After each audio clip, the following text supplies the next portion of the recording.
আম্মা এই নেন আমার মোবাইল। আমার বাবা মা ভাই বোন 14 গোষ্ঠীকে ব্লক করে রাখছি। আমার তো মোবাইলের কোনো দরকার নেই, মোবাইলটা আপনি রেখে দেন। আমি কি এই বাড়িতে মোবাইল টিপার জন্য আসছি নাকি? আমি তো আসছি কাজ করার জন্য। আমার মোবাইলের কোনো দরকার নেই, আপনার কাছে রেখে দেন। আম্মা আমি আজকেও আপনার সাথে শুভ, আপনার হাত পা মাথা সব টিপে দিব। আপনি বললে আপনার গলাও টিপে দিব, আপনি আরামে ঘুমাবেন।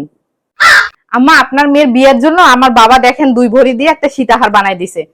পছন্দ হয়নি আপনার? আচ্ছা কোনো সমস্যা নাই, আমি বাবাকে বলে 5 ভরি দিয়ে সীতাহার বানাই নিব। আমার ননদ বলে কথা।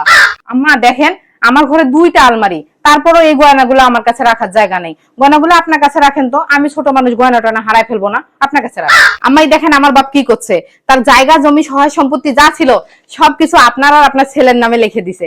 আপনারা খুশি হয়েছেন না আম্মা? বলেন কি? আম্মা আপনি কি খাবেন বলেন? আপনাকে একটু চা বানাই দেই, একটু স্যুপ বানাই দেই? আচ্ছা ঠিক আছে আম্মা, তাহলে আমার কলিজাটা কেটে সুন্দর করে ভুনা করে দিই, এটা আপনার অনেক পছন্দ হবে আম্মা।